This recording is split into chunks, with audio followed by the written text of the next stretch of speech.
Welcome to the myPerformance overview for fiscal year 2017. This video will provide you with details about performance appraisals this spring, including evaluation criteria, the steps of the process, and training information. But first, let's talk about why we do performance appraisals in the first place. Performance appraisals help employees and supervisors stay on the same page when it comes to what is expected in the position. They also create opportunities to plan ahead for what needs to be accomplished, plus allows time for discussing future career goals and corresponding development activities.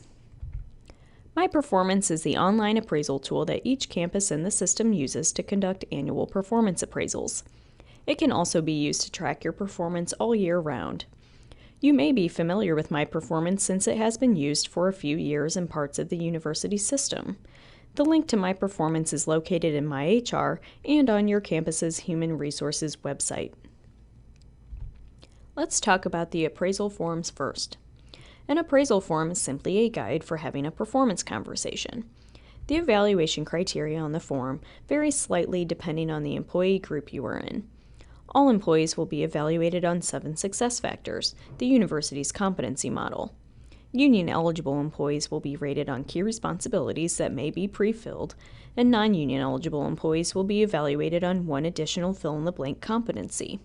Note that comments will be required for all evaluation criteria for employees at MU and UMKC. Let's discuss success factors in more detail. Success factors are how one goes about doing their job and are included on everyone's forms. 7 success factors have been identified for employees system-wide: accountability, collaboration, communication, customer service, diversity and inclusion, judgment, and time management. Each success factor is defined the same across all employees, but the behavioral statements for each one differ depending on your employee group. Those groups are referred to as subfunctions and are union eligible, support task expert, subject matter professional, management, and leadership. The job you are currently in determines your subfunction. Let's use accountability to look at a couple of examples. Looking at support task expert first, an example title that would fall under this subfunction would be office support assistant. You can see the definition of accountability in blue, followed by 3 behavioral statements. These statements indicate what the accountability success factor looks like for a support task expert. This includes behaviors such as taking responsibility and ownership for tasks, meeting deadlines, and owning individual decisions. Looking at subject matter professional next, an example title for this subfunction would be academic advisor. You can see that the definition of accountability hasn't changed. However, the behavioral statements are slightly different and more tailored to what accountability would look like for someone in a subject matter professional role. These behaviors include possessing full responsibility for objectives, taking initiative to complete work, and actively communicating expectations. For your reference, all of the success factors, definitions, and behavioral statements are available on your campus's Human Resources website. The last section on the appraisal form for non-union eligible employees is an optional fill-in-the-blank competency. This spot can be used in a variety of ways, including a department or team-wide expectation, a key responsibility, a goal or objective, or nothing at all. It's an optional section. Now that we've discussed the appraisal forms, let's discuss the steps of the appraisal process.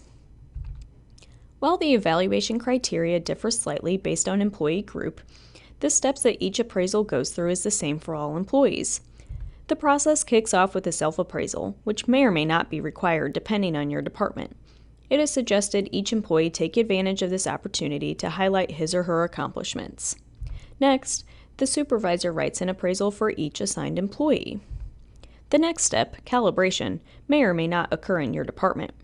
When the appraisal is submitted, your supervisor's manager will review and approve the appraisal, after which the supervisor and employee sit down to discuss it. Completion of this step is recorded in the myPerformance tool. After that, sign-offs occur. The employee signs off first and can also provide final comments. The appraisal then goes to the supervisor to review employee final comments and then to sign off, which completes the process. In reviewing the appraisal process, it's important to note that while performance appraisals may occur once a year, performance management occurs all year round. If you are in a supervisory position, you are expected to provide regular feedback that employees can act on, praise employees for what they accomplish, keep track of your employees' performance. This makes writing an appraisal much simpler, and overall, engage with your employees on a regular basis. There are lots of resources available if you would like to build your skills around performance appraisals and related topics. Training and resources are available in a variety of formats, including face-to-face training, tutorials in myLearn, short YouTube videos, and written materials to help guide you. All resources and information can be found on your campus's Human Resources website. You can also email any questions to myperformance@umsystem.edu. Thank you for watching this fiscal year 2017 overview on myPerformance.